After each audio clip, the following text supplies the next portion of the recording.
Lorsque l'accès à la médecine conventionnelle est trop compliqué, voire impossible, eh bien, la médecine traditionnelle est souvent la réponse première, voire complémentaire. Cette habitude répandue dans les pays d'Afrique subsaharienne comporte évidemment des risques d'interaction plantes-médicaments. Et l'OMS recommande donc une intégration de cette médecine traditionnelle dans les systèmes officiels de santé en République démocratique du Congo. L'orateur que l'on va écouter maintenant et son équipe ont pu mettre en évidence une série de conditions pour parvenir à vraiment implémenter cette intégration. Madame la Présidente, vous allez nous présenter ce dernier orateur de la matinée. Pierre Luet, professeur émérite et ancien vice-recteur à la mobilité, conseiller à la coopération et relations internationales à l'Université de Mons. Il a également été professeur de l'unité de pharmacognosie, bromatologie et nutrition humaine à l'ULB jusqu'en 2013 et ensuite responsable de l'unité de chimie thérapeutique et de pharmacologie à l'Université de Mons. Je n'ai pas cité tous les pays qui sont listés dans votre curriculum vitae, mais ils sont vraiment très très nombreux. Pour terminer simplement en disant que vous allez nous parler du mariage de la médecine traditionnelle et conventionnelle, comme l'a souligné Vanessa. Oui, merci Madame la Présidente, merci pour l'introduction et merci aux organisateurs de me donner la possibilité de vous parler de la possibilité de l'intégration entre la médecine traditionnelle et la médecine moderne, en prenant comme exemple la République démocratique du Congo. Si vous vous souvenez de la déclaration d'Alma-Ata en 1978, nous avions un beau slogan qui était la santé pour tous en l'an 2000. Aujourd'hui, 25 ans après l'an 2000, on se rend compte qu'on en est encore très loin et qu'il y a encore énormément de problèmes et que c'était un peu naïf, un souhait un peu naïf d'essayer d'y arriver. Alors l'OMS a décidé de modifier sa stratégie et la stratégie consiste aujourd'hui à essayer d'intégrer les médecines traditionnelles au niveau de la médecine moderne. En fait, l'OMS se rend compte que les médecines traditionnelles et également les médecines complémentaires sont utilisées de plus en plus un peu partout dans le monde, que ça a une importance économique grandissante, que souvent il y a une nature globale, c'est-à-dire qu'on va retrouver les mêmes plantes, les mêmes extraits de plantes, les mêmes médecines complémentaires dans un tas de pays différents, que d'un pays à l'autre, les niveaux d'éducation, les niveaux d'accréditation, les niveaux de régulation des pratiques traditionnelles et complémentaires sont extrêmement différentes. Il y a pas mal d'avances actuellement dans la recherche sur ces médecines et leur développement. Il y a également des problématiques de propriété intellectuelle. Et enfin, l'OMS essaie de proposer l'intégration de ces médecines dans les systèmes de santé. Alors, de cette stratégie, il y a un rapport intérimaire qui est sorti en 2019, un rapport qui est un peu cocorico, qui dit tout va bien, tout progresse dans le monde.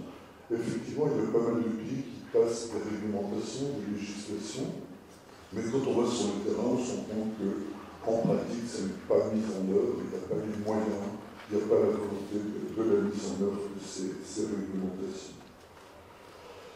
Alors, ce qu'on peut remarquer au niveau de l'OMS, c'est que les schémas d'utilisation de ces médecines sont extrêmement variables en fonction des États. Il y a des pays dans lesquels les médecines traditionnelles sont la première source de soins de santé, simplement parce que les patients n'ont pas accès à la médecine moderne d'un point de vue financier, d'un point de vue géographique. L'accessibilité géographique en dehors des villes est extrêmement compliquée.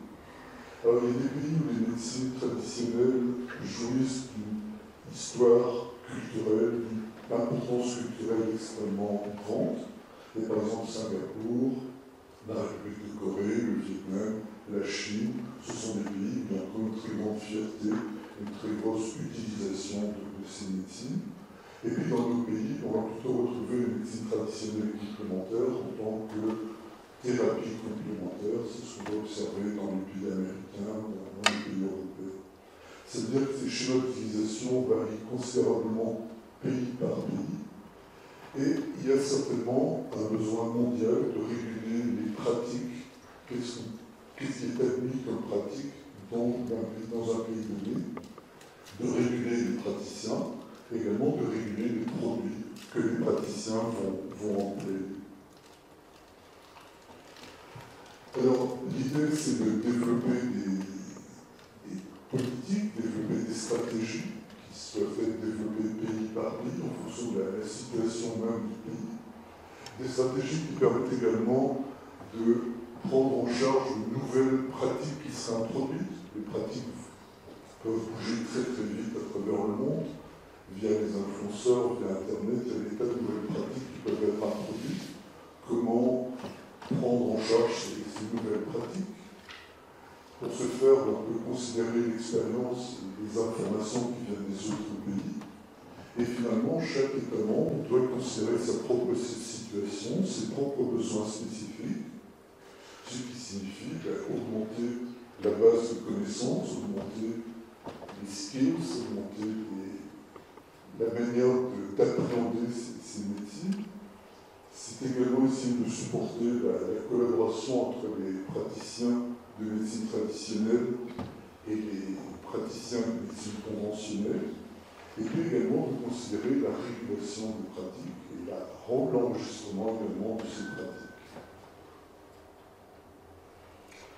Alors l'idée, c'est de protéger la santé du consommateur en assurant que les médicaments, les produits utilisés dans ces médecines sont censés, sont sûrs et sont de bonne qualité. Alors différents challenges, tout d'abord ce sont des marchés internationaux. Et donc le véritable marché du médicament est concentré sur trois régions, la région européenne, la région nord-américaine, la région japonaise. Le reste du monde est souvent considéré comme un non-marché pour l'industrie pharmaceutique, et notamment les pays en voie de développement considèrent des marchés tout à fait secondaires et des marchés pour lesquels on n'a pas tendance à développer les médicaments. L'industrie pharmaceutique n'a aucun intérêt à développer un antimalarique tant que la malaria ne sera pas prévalente chez nous, le marché n'est pas suffisant. Alors, dans de nombreux pays, les médecines traditionnelles ont été transmises de manière orale de génération en génération, et ça rend très difficile d'identifier les praticiens réels, les praticiens qui ont réellement des qualifications, d'identifier les pratiques, également d'identifier les produits qui sont des produits utiles. Alors si on prend le cas de l'Afrique, nous travaillons dans ce pays continent qui est la République démocratique du Congo, et en Afrique, les estimations indiquent qu'à peu près 80% de la population a recours aux médecines traditionnelles. Donc, nous avons mené une enquête dans la région de Lubumbashi, et on voit qu'aussi bien en milieu rural qu'en milieu urbain, la population a recours aux médecines traditionnelles, et nos chiffres correspondent à peu près à ce 80%. Alors, peut-être un chiffre important pour l'Afrique, c'est qu'il y a à peu près un docteur médical, un médecin moderne pour 40 000 habitants, et il y a un tradipraticien pour 500 habitants. Et donc le recours au tradipratique est beaucoup plus facile et beaucoup moins coûteux que la médecine moderne. Alors cette médecine africaine, c'est l'usage ritualisé d'une large variété de plantes et également de produits dérivés d'animaux, parfois de minéraux. Alors la plupart des plantes qui sont utilisées n'ont pas été étudiées, et si elles ont été étudiées, elles ont été étudiées de manière très imparfaite, et on connaît en général parfois quelques activités, quelques toxicités, quelques produits intéressants, on n'a pas été très très loin. Alors la biodiversité estimée pour l'Afrique est d'environ 45 000 plantes, et parmi celles-ci, à peu près 5 000 espèces ont été étudiées, et encore de manière très, très imparfaite. Alors, les études dont on dispose indiquent que la flore africaine va fournir des plantes qui peuvent être utiles aussi bien pour des maladies infectieuses que des maladies non communicables, des maladies comme l'hypertension ou le diabète. Alors, certaines plantes africaines ont déjà mené à la découverte de molécules intéressantes, certaines sont devenues des médicaments. Alors, on essaie de faire un inventaire de ces molécules, et finalement, c'est relativement décevant. Le nombre de molécules découvertes à partir de plantes africaines est relativement faible. Ce sont des découvertes qui remontent à l'époque coloniale. Et malgré des recherches abondantes dans le domaine, il n'y a pas encore de molécules, il n'y a plus de molécules qui arrivent que des médicaments. Évidemment, à l'époque coloniale, c'est plus facile d'arriver sur le marché qu'une molécule. Aujourd'hui, c'est devenu beaucoup plus compliqué. Mais on a eu une recherche qui ne progresse pas beaucoup et qui en tout cas n'a même pas de nouveaux médicaments. Alors, la médecine traditionnelle africaine, par rapport à d'autres médecines traditionnelles qui sont basées sur la littérature, qui sont basées sur des livres qui remontent parfois à 4000 ans, la médecine traditionnelle africaine, elle repose sur une transmission orale. La transmission orale, c'est une source de perte, une source d'erreur. Il y a eu le rouleau compresseur de la colonisation. À un moment, on a chassé les tradipraticiens, les sorciers, les fétichistes. Et donc, il y a beaucoup de pratiques qui ont disparu, qui ont été un peu perdues. Et puis, on voit également apparaître plein de faux tradipraticiens qui sont uniquement pour faire de l'argent, essentiellement dans des villes. Également, elle est affaiblie par le fait que sa position par rapport au système de santé est totalement marginale et régulée sur le papier, mais pas du tout régulée en pratique. Alors, si on veut progresser, la question c'est par où va-t-on commencer? Quelles sont les possibilités? Est-ce qu'il y a moyen de progresser dans ce domaine? Alors, nous avons mené une série de projets financés par l'ARES, financés par l'AEF, un projet actuellement en cours par l'EBI, pour essayer de prendre en charge ce challenge. Et nous avons terminé il y a 2 ans le projet Phytoquête, un projet financé par l'ARES. Alors l'idée, c'est d'établir des bases qui vont permettre de progresser dans l'intégration de la médecine traditionnelle et de la médecine moderne. Alors nous avons voulu analyser le secteur de la médecine traditionnelle, essayer d'approfondir l'étude chimique, pharmacologique, botanique, agronomique de plantes intéressantes. Nous sommes concentrés sur des espèces ligneuses, des arbres. Les arbres sont sous une pression anthropique extrêmement importante dans la région et les forêts claires sont en train de disparaître rapidement. Donc c'est vraiment intéressé aux arbres dans cette étude et essayer de mettre en place une stratégie de conservation pour ces espèces ligneuses intéressantes. Et surtout, on a voulu essayer de créer un network, créer un réseau d'experts locaux qui auront travaillé ensemble pendant leur thèse sur une problématique commune et qui, on l'espère, vont continuer à travailler ensemble dans le futur. Alors, dans ce projet Phytoquête, nous avons étudié les pratiques, essayer de mieux comprendre les pratiques telles qu'elles se font dans la région de Lubumbashi, étudier les plantes médicinales locales et leur chaîne d'approvisionnement. 80% des gens utilisent les plantes, mais quand on demandait, personne ne savait d'où elles venaient, quels étaient les circuits de distribution et comment les prix et la qualité étaient fixés. Essayer de voir les conditions si les conditions doivent être réunies pour arriver à un dialogue entre médecins modernes et praticiens. Et développer des mesures pour essayer d'assurer la qualité, la sécurité et l'efficacité. Et ensuite, on a travaillé également d'un point de vue légal, essayer de voir les réglementations et d'implémenter, quelles sont les réglementations qu'il faudra implémenter ou améliorer dans la région. Alors, au total, on est arrivé à former 7 docteurs qui ont tous travaillé sur la problématique, essayer de comprendre la structure du marché, les besoins locaux, développer des protocoles pour la culture et la propagation des plantes que nous avions sélectionnées, développer les bases pour ce dialogue intégré, c'est de voir que le dialogue est possible, et développer des monographies de qualité pour une partie des plantes étudiées. Alors ce projet se continue encore au niveau du Congo et est en train d'être décliné dans d'autres pays d'Afrique. Alors au niveau des enquêtes, nous avons mené des enquêtes auprès du niveau de la population, au niveau des tradipraticiens, au niveau des vendeurs de plantes médicinales. On a interrogé 108 vendeurs dans la région, ce qui correspond à peu près à 90-95% des vendeurs identifiés dans la ville de Lubumbashi. Des praticiens de médecine conventionnelle, des médecins, des pharmaciens, des infirmiers, des gens qui sont en contact avec les patients. Alors, on a également exhumé la législation locale et les réglementations locales. Et exhumer est un véritable mot. Quand on rentre dans une bibliothèque au Congo, Il faut vraiment chercher pour aller retrouver la réglementation, donc c'est un sacré travail. Et puis on a également étudié les 3 plantes les plus vendues sur le marché, et essayer de vérifier l'identité de ces 3 plantes en les achetant à différents vendeurs. Alors on a des résultats au niveau de la connaissance de la médecine traditionnelle. On a repéré qu'une plante qui est Olymphidia dactylophylla est très active pour traiter les maladies parasitaires chez les chèvres, que les espèces de vitex sont très importantes pour des activités hypoglycémiantes et anti-hyperglycémiantes, et ces vitex sont effectivement utilisés en médecine traditionnelle contre le diabète. Et là, on essaie également de percevoir les forces et les faiblesses des médecines traditionnelles locales et essayer d'identifier les goulots d'étranglement qui empêchent l'intégration avec la médecine moderne.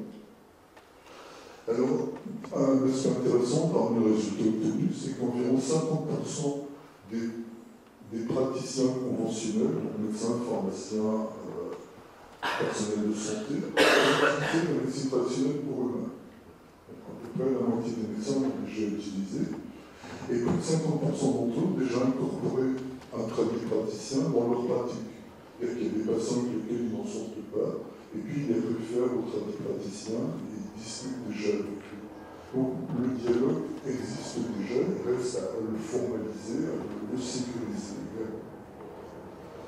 Alors au point de vue chimique, nous avons établi des profils phytochimiques, si c'est de la HPLC, la chromatographique Cushman sous performance, pour les différentes espèces étudiées, en profilant les flavonoïdes, les iridoïdes et d'autres substances. Au niveau de la chromotémie, nous avons essayé d'étudier la variabilité morphologique des espèces que nous avions sélectionnées. Ainsi, par exemple, on s'est aperçu qu'il y a des espèces de vitex avec des morphotypes à 3 folioles et à 5 folioles. On s'est posé la question, est-ce que les praticiens préfèrent l'un ou l'autre morphotype? Est-ce qu'il y a des différences chimiques entre l'un et l'autre? On était très déçus de voir qu'il n'y en avait pas. Donc ce sont simplement des différences morphologiques. Alors on a également pu mettre en culture les vitex. Et maintenant ces plantes sont prêtes à être replantées dans l'écosystème, être replantées en dehors du jardin botanique. Dans notre étude des plantes, 3 principales plantes achetées sur le marché, c'était des racines, le plus souvent vendues sous forme de poudre. Et nous avons étudié Terminalia-Mollis, nous avons fait un contrôle de qualité par microscopie, par chromatographie Cushman, c'est par HPLC. Et finalement, sur les 36 échantillons achetés sur le marché, on voit que 28 sont correctement identifiés, correspondent à des échantillons de référence que nous avons prélevés dans la nature, et 8 échantillons étaient autre chose, ce sont des substituts. Même chose pour les racines de Secoridaca. Alors ces racines, on les a examinées en microscopie, on a vu qu'il y a des échantillons qui avaient beaucoup d'amidon à l'œil en microscopie. On a donc fait un dosage de l'amidon, et on se rend compte que les 2 échantillons dans lesquels on voyait beaucoup d'amidon en microscopie, on arrivait entre 40 et 60% d'amidon. Donc c'est une dilution qui n'est pas accidentelle, c'est une dilution volontaire de la poudre de la plante par de l'amidon. Nous avons également fait les chromatographies Cushman, c'est HPLC, et donc finalement pour cette plante, 31 échantillons achetés, 23 sont conformes, 8 sont atypiques, 5 c'est une autre plante, 1 c'est de la dilution de la farine, 1 c'est une autre plante et diluée de la farine, et 3 c'est un variant phytochimique, soit un variant naturel, soit une contamination par une autre plante. Alors, même chose pour la 3e plante la plus vendue, qui est un nucléa. Et là, sur les 25 échantillons que nous avons achetés, 100% étaient corrects, 100% étaient des racines, des écorces de tiges de nucléa. Alors, dans l'ensemble de tous les échantillons, on a analysé 92 échantillons. Nous avons 18,5% d'échantillons atypiques, avec essentiellement des substitutions, remplacement de la plante par une autre plante. Alors, nous avons également, dans une autre étude, étudié les antibiotiques qu'on retrouve sur le marché à Lubumbashi, les antimalariques, et on arrive à 25% d'échantillons contrefaits, non conformes. Donc c'est un peu mieux pour les plantes que pour les vrais médicaments. Mais ça reste quand même interpellant, ce chiffre-là reste interpellant. Alors on a voulu également analyser le secteur des plantes médicinales, voir d'où venaient les plantes, quelles étaient les quantités consommées, déterminer les profils des vendeurs, les profils des utilisateurs de ces plantes. Alors également ici, on a passé par une enquête agro-machine, également dans les régions d'où les plantes nous étaient dit provenir. Et oui, nous avons interrogé des acteurs directs et des patients, et également les différentes parties prenantes. Donc c'est un travail qui est constitué une thèse doctorale qui a duré à peu près 5 ans pour aller récolter toutes ces informations. Alors ce qu'on voit, mais c'est que pour la ville de Lubumbashi, on estimait que les quantités de plantes utilisées annuellement, plantes sèches, correspondent entre 45 et 63 tonnes de plantes médicinales. Alors c'est pour une ville dont on ne connaît pas le nombre d'habitants. Suivant les personnes à qui je posais la question, gouverneur de la province, maire de la ville, ou d'autres personnes, les chiffres varient entre 2 et 8 millions d'habitants. Donc j'ai mis à peu près 4 millions d'habitants. Alors ça, ce sont des plantes vendues sur le marché. Il faut se rendre compte qu'il y a également à côté de ça la médecine folklorique. Et la médecine folklorique, ce sont les gens qui vont prélever dans la nature des plantes qu'ils connaissent dans leur famille et des plantes pour se traiter. Et là, on n'a aucune indication de quantité pour la médecine folklorique. Alors, d'où viennent les plantes? Elles viennent essentiellement de 2 provinces, le Haut-Lomami et le Haut-Katanga. Le Haut-Katanga, c'est la province de Lubumbashi, mais l'approvisionnement peut parfois se faire nettement plus loin. Le Haut-Lomami et également d'autres régions, et des plantes qui viennent parfois de très loin. Alors, nous avons également essayé de proposer un modèle pour une structure qui offrirait à la fois les soins modernes et les soins traditionnels. Donc un modèle dans lequel le patient est au centre du modèle. Et l'idée, c'est que dans ce centre, le patient rentrant choisit: je veux être soigné en médecine moderne, je veux être soigné en médecine traditionnelle. Alors là, on aurait une pharmacie dans laquelle il y a un portefeuille de produits sélectionnés, aussi bien médicaments que plantes, sélectionnés et contrôlés. Et chaque praticien a accès uniquement aux produits de son domaine. Le praticien ne pourra pas utiliser l'aspirine, il pourra juste utiliser des plantes médicinales. Alors là-dedans, il y a également un dialogue entre les praticiens, dans lequel le patient doit être associé. Et au niveau de ce dialogue, on peut choisir de dire: moi, ce patient-là, je ne m'en sors pas avec, je préfère qu'il aille en médecine traditionnelle, ou vice-versa, je préfère qu'il soit soignant en médecine moderne. Alors ensuite, ça, on va mettre également un laboratoire d'analyse biomédicale, de manière à avoir des résultats d'analyse des patients dans les 2 systèmes de santé, et de manière à pouvoir essayer d'interpréter les résultats du traitement, voir si le traitement en médecine traditionnelle donne des chances aux patients, donne plus de chances aux patients, ou si le traitement en médecine moderne est plus important. C'est d'évaluer le patient à l'entrée dans le centre, en cours de traitement. Et on a choisi, c'est un projet qui va démarrer l'année prochaine seulement, sur lequel on est en train de réfléchir. Et on a choisi de travailler d'abord avec des maladies ambulatoires. Donc ça pourrait être l'hypertension, le diabète, des problèmes cardiovasculaires, des maladies ambulatoires, mais il y a un peu de pouvoir hospitaliser les patients. Alors il y a toute une série d'écueils auxquelles on risque d'être confronté.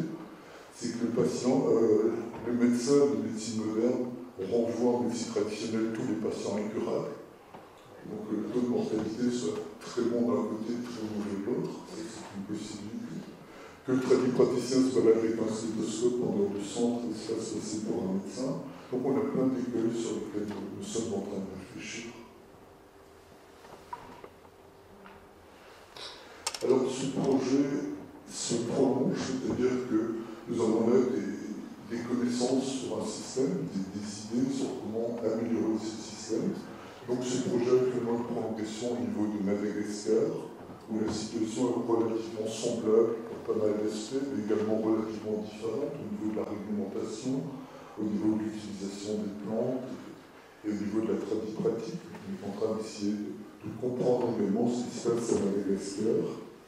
Et un projet également démarré au Burkina Faso, où là ils ont mis en place des tradicentres. Et l'idée c'est de maîtriser les plantes qui vont rentrer dans les tradicentres.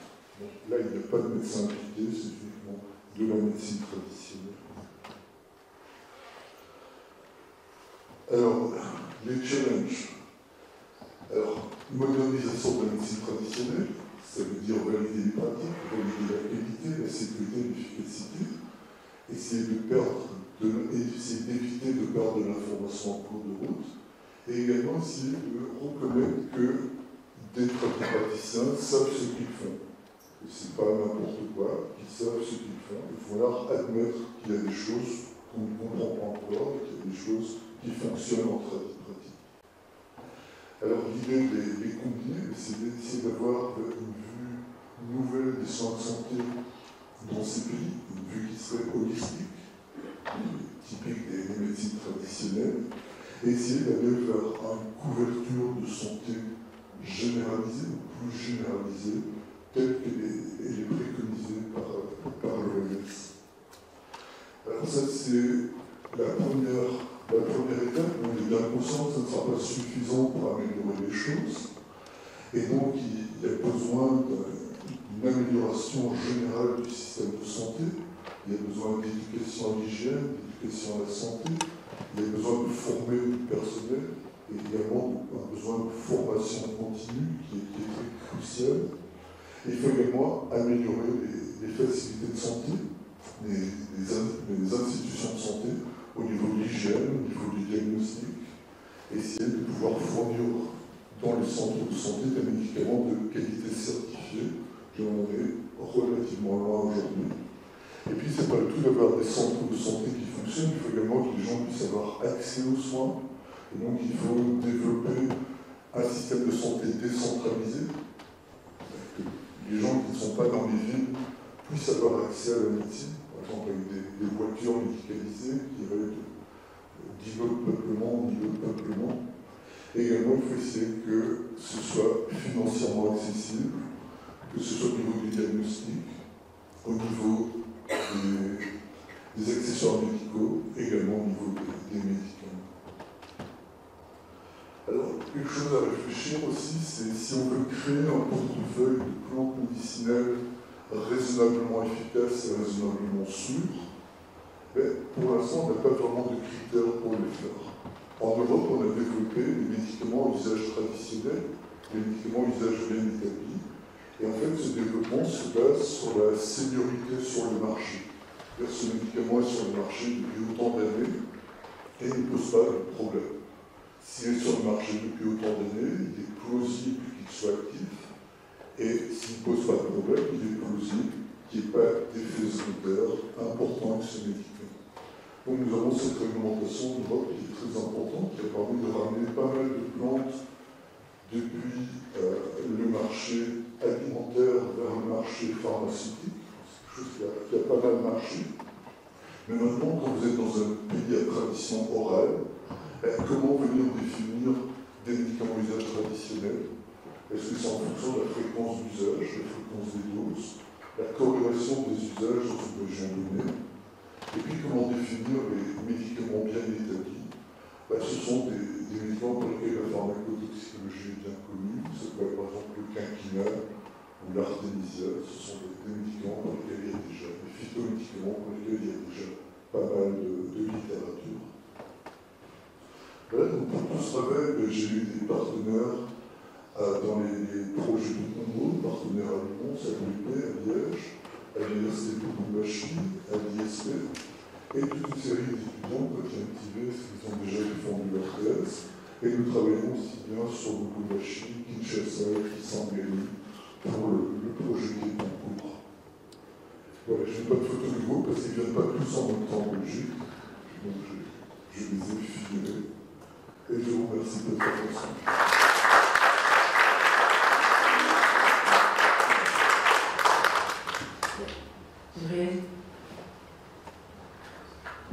Merci beaucoup. J'ai une question un peu naïve, je pense, mais vous avez parlé du contrôle de qualité de certaines plantes, mais je voulais savoir ce qui est connu sur l'efficacité de ces plantes. Y a-t-il, par exemple, sur les plantes que vous avez choisies ici, des études cliniques qui ont pu montrer l'efficacité, ou vous l'avez dit à la fin, vous vous basez sur l'usage depuis longtemps, etc. Mais que sait-on d'efficacité? Non, il n'y a pas d'études cliniques. Pour la plupart de ces plantes, il n'y a pas d'études cliniques. Et ce qu'on connaît de l'efficacité, c'est le fait qu'elles sont utilisées. Et ce qu'on essaie, c'est d'essayer de documenter depuis combien de temps elles sont utilisées, dans combien de régions, est-ce qu'il y a une convergence entre des usages. C'est tout ce qu'on a pour l'instant. Mais donc, ne serait-ce pas une limite du rapprochement entre médecine traditionnelle et médecine... Tout à fait, tout à fait. Mais c'est pour ça que dans l'étude que nous sommes en train de planifier, en fait, on va essayer d'évaluer les patients à l'entrée, en cours de traitement et à la fin du traitement. De manière à voir si ce que fait le tradipraticien est efficace ou pas. Alors, ce n'est pas une étude clinique dans un sens classique, étant donné que l'idée, c'est de laisser travailler tout le travail d'étude dans le portefeuille de plans qui sera disponible. C'est un peu comme maintenant en médecine chinoise. Quand quelqu'un va voir un médecin chinois, il prescrit de l'eugénistique, un changement de régime, des plantes médicinales. Qu'est-ce qu'on fait encore? Des massages, de l'acupuncture. Qu'est-ce qu'on prend comme placebo? Est-ce que c'est pas mieux d'évaluer le traitement dans son ensemble? C'est un peu vers ça qu'on va. Et si quelqu'un a une meilleure idée, je suis preneur, parce qu'on est souvent en train d'écrire le projet. Encore une question, là, je pense. Bonjour Pierre, super la présentation, c'est une manière originale de faire de l'ethnopharmaco et moi je trouve ça très chouette. Et du coup, tu ne parles pas, tu dis que tu vas t'intéresser aux usages et dans définir une meilleure qualité de produit, c'est les médicaments traditionnels améliorés. Alors, pourquoi tu ne vas pas là-dedans? Est-ce que c'est pour des questions réglementaires dans les pays qu'il faudrait harmoniser, etc. Qu'est-ce qui fait que tu ne vas pas dans cette direction-là? À Madagascar, nous allons dans cette direction-là. Mais c'est très différent d'un pays à l'autre. Donc il faut voir quel est l'état de la réglementation, voir ce qui est possible. Au Congo, apparemment, c'est vraiment la médecine traditionnelle telle qu'elle est pratiquée, que les gens attendraient, que les patients attendraient. Professeur Calliot, Professeur Calliot. Oui, à côté des plantes, je veux savoir, est-ce qu'il y a également des études sur les différents miels? Pas en Afrique, pas que je sache, mais c'est vrai qu'il y a un intérêt pour les propriétés antimicrobiennes, cicatrisantes, anti-inflammatoires. J'ai entendu parler qu'il y avait pas mal d'études concernant les abeilles sans aiguillon, qu'on appelle les melliponas dans les régions mayas, et qui ont des propriétés tout à fait différentes de miel de l'abeille classique. Alors c'est pour ça que je voulais savoir s'il y avait des choses en cours là-dessus actuellement, parce que je pense que c'est une voie de recherche future très intéressante. Oui, pas dans notre équipe, mais j'ai lu pas mal d'articles sur ces abeilles sans aiguille, et également des articles sur pas mal d'études en Chine sur le miel, donc il y a beaucoup de choses. Évidemment, la composition du miel va dépendre des plantes sur lesquelles les abeilles se rendent. Alors, nous avions une étude, tout un projet là-dessus il y a quelques années, et c'est pas du tout évident d'aller voir quel pollen les abeilles vont chercher. Et également, nous avons voulu faire des études pour voir si les pollens avaient des propriétés médicinales sur les abeilles. Le problème, c'est de trouver un placebo. L'abeille qui n'a pas de pollen ne survit pas. Et si on lui donne un pollen, il y a aussi les principes actifs qu'on met dans les pollens que nous voulons étudier. Donc, c'est assez compliqué. On n'a pas de bon placebo. Merci bien pour ta présentation, très intéressante. Et en plus, tu montres que tu vas développer ça dans d'autres pays d'Afrique. Et on sait qu'un des gros problèmes, c'est de maintenir l'information. Souvent, on déréplique des projets parce que l'information se perd. Et je voulais savoir si, au bout de ces projets, il y avait l'intention d'essayer d'agréger les données pour voir s'il y avait des pratiques communes, en tout cas entre le Burkina et le Congo peut-être, mais même au-delà de Madagascar. Oui, c'est un peu l'idée, c'est d'essayer de combiner les choses. Mais par exemple, au Congo, on travaille sur les principales plantes des trois gros marchés qui sont le Lubumbashi, Kinshasa et Kisangani. Et on a fait l'inventaire des plantes les plus vendues, il n'y a aucun recouvrement. On n'emploie pas du tout les mêmes plantes dans les trois régions. Oui. Jean-Michel Kaufmann. Au niveau des plantes qu'on retrouve au Katanga, il y en a certaines qui sont de bons concentrateurs de métaux, notamment des métaux lourds. Est-ce que dans votre projet, vous avez pensé à étudier, je ne vais pas dire la pureté, mais la teneur en métaux lourds, notamment cobalt, cuivre, uranium et autres, dans certaines plantes qui sont des concentrateurs de métaux? Oui, ça fait partie des critères de qualité. Donc au niveau des plantes, il y a les métallo-accumulatrices et les métallo-tolérantes. Bon, il faut essayer de ne pas tomber sur les métallo-accumulatrices. Et donc nous avions un projet, mais la doctorante a arrêté le projet. Et l'idée, c'est qu'avec les quantités de cobalt et de cuivre que les gens consomment dans la région, ne serait-ce que via les poussières, on estime 5 grammes de poussière par semaine, par enfant. Donc ce sont des quantités très importantes de métaux. Avec ces quantités-là, ils doivent être plus malades qu'ils ne le sont. Et donc l'idée, c'était d'aller chercher dans les plantes alimentaires, cette fois-ci, voir s'il n'y a pas des éléments qui peuvent combiner les métaux et empêcher leur absorption. Mais la doctorante a arrêté en cours de route. Sinon, on avait de jolis résultats avec des électrodes, j'aime bien les électrodes, des électrodes à cuivre, elle pouvait mesurer la complexation. On avait un joli projet qui avait démarré. D'autres questions?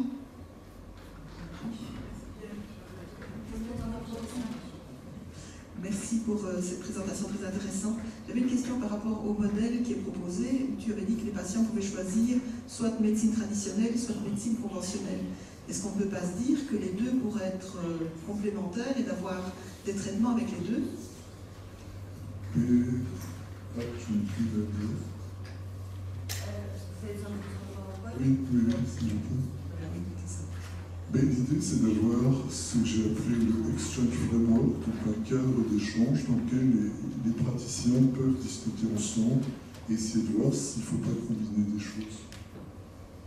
Et dans les contrôles de qualité des médicaments, enfin de ce qui est vendu à base de plantes, quand ce sont des poudres, etc., est-ce que tu as parfois observé une contamination par, ne serait-ce que de l'aspirine,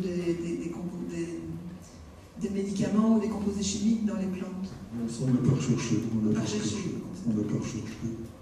Mais vu le prix du médicament, je ne pense pas que quelqu'un va s'amuser à les mélanger.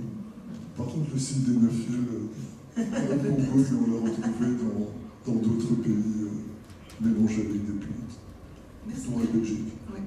Merci. Une dernière question.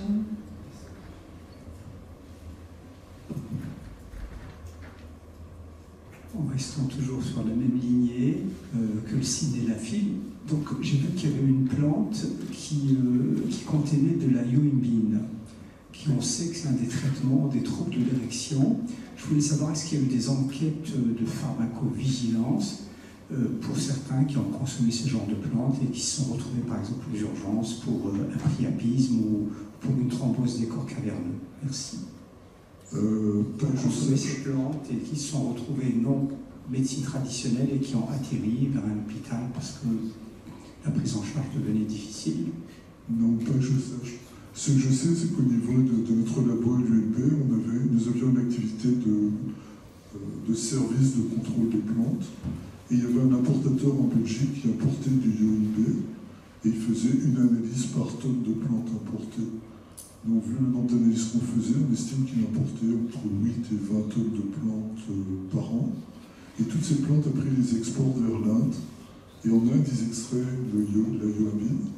Ils la remettent dans des compléments alimentaires et ces compléments alimentaires reviennent chez nous. Donc, la problématique est chez nous aussi. Je veux dire, dans pas mal d'endroits, on vend ça sous le manteau. Et on peut parfois se retrouver face à un tableau clinique extrêmement bizarre, extrêmement compliqué. Et ça vaut toujours la peine de dialoguer avec le patient pour savoir tout ce qu'il fait et qu'il ne vous dit pas.